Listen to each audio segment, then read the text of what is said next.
Hi all, it's Teresa in Gemma's house. Well, in addition to collecting prints and paintings to decorate my house with, I tend to collect frames as well. So I am not willing to pay the high prices of frames these days. They're very expensive. And sometimes I like to paint large size paintings, and those frames especially are hard to come by. And I found that the quality of frames these days is not that great. And if you're lucky enough to find real wood frames, they're just too expensive. So I go to thrift stores and I end up finding a lot of really useful frames for my purposes.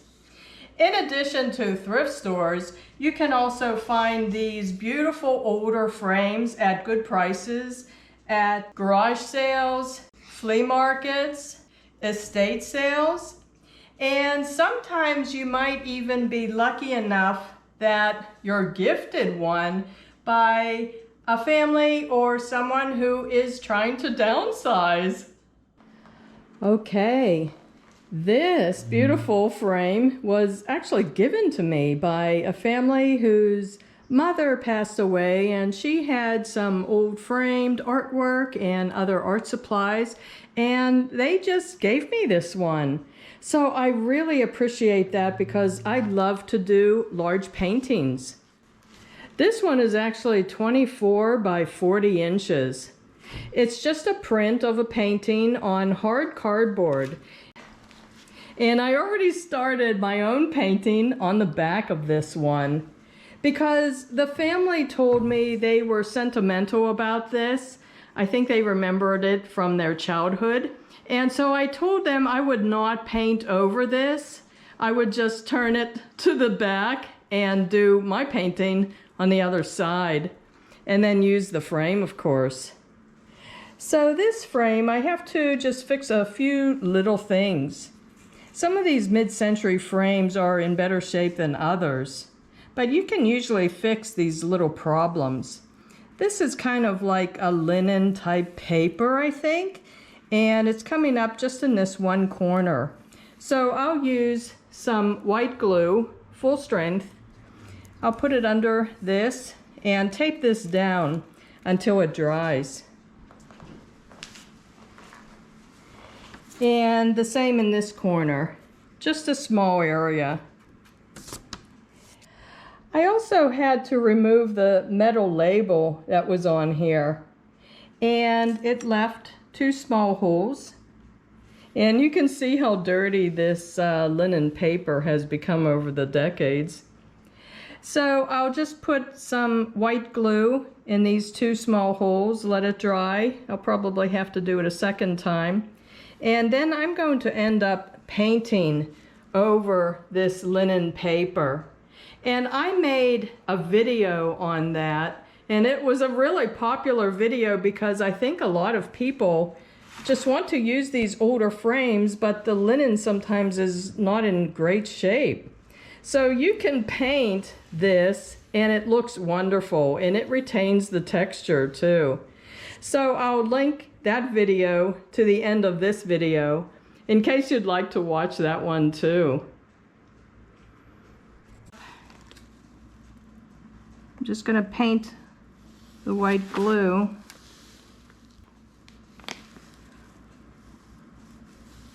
It will probably squish out, but that's okay.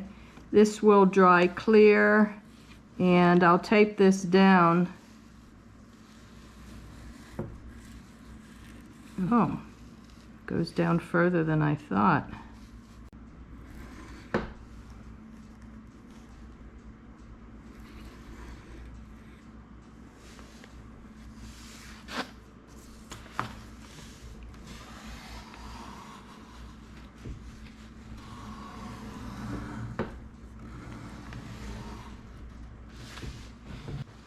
And just a damp sponge.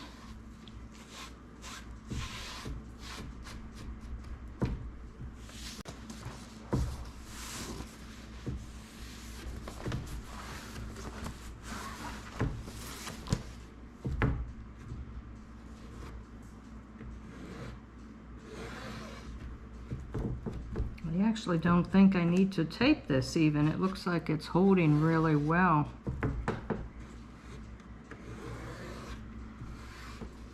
Okay, let that dry. And this other corner.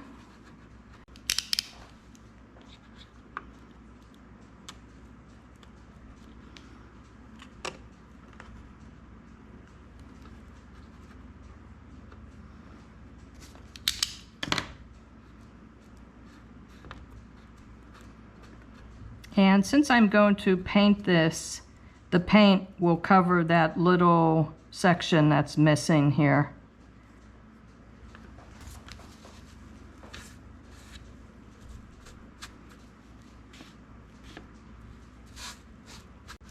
I don't think I have to tape those corners. Let's see how that goes.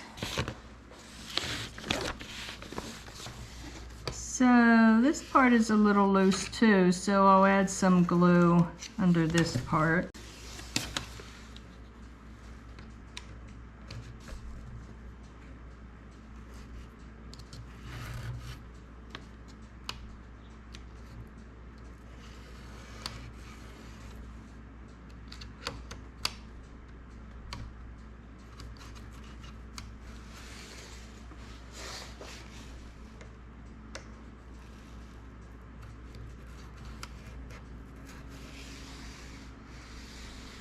I don't think it takes much of this glue for this to work.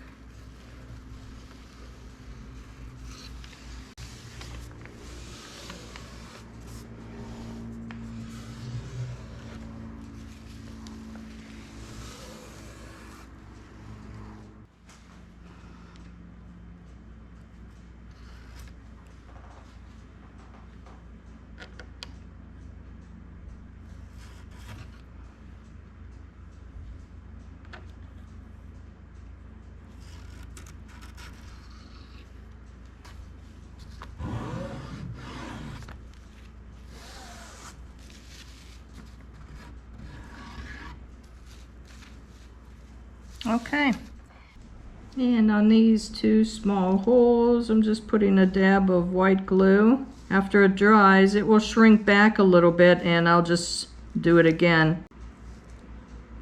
It should dry clear.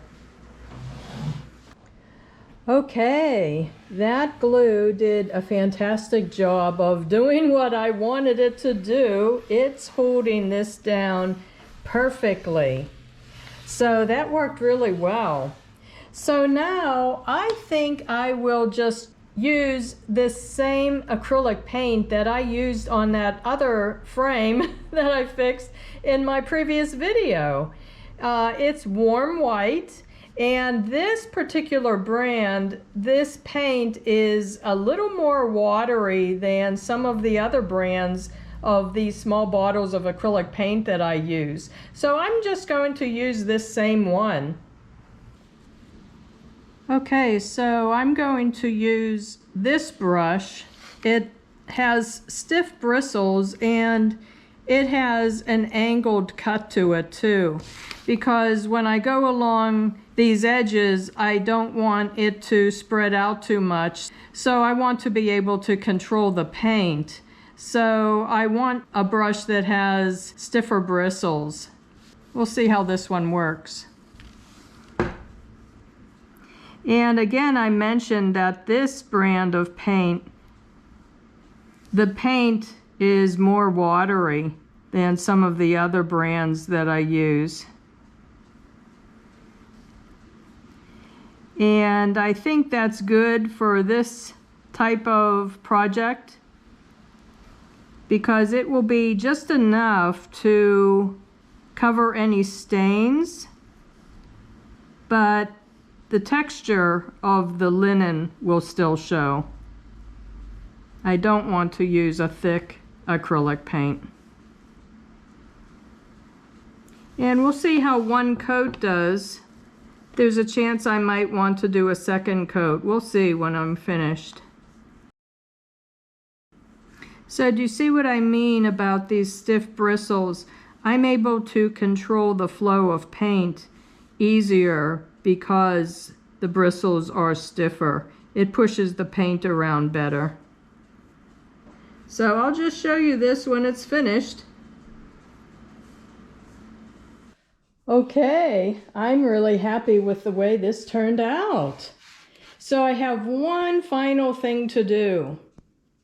There are a few areas in this recess here between the linen and the frame where some white paint got in, and it's too tight for me to get that out with a sponge. So with a really tiny brush, this only has a few brush hairs on it, and some black paint, I'm just going to paint very carefully and get those white spots out. And also little blemishes on the frame like this, just with a little bit of black paint, even watered down black paint, is going to fix those spots.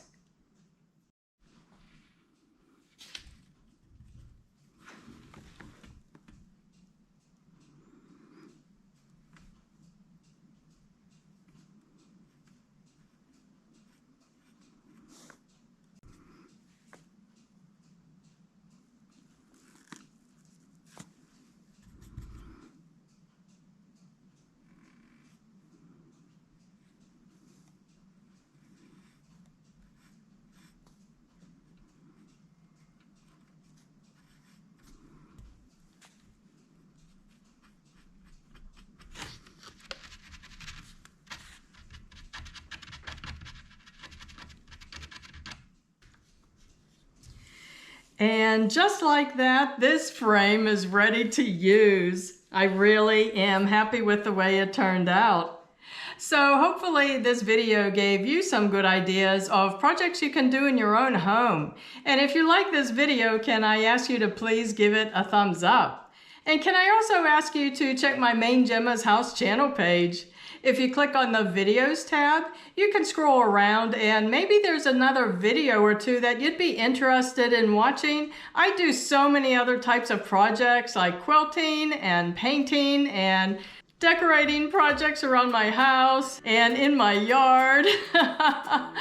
So thanks so much for watching. I really do appreciate the viewer support. Bye-bye.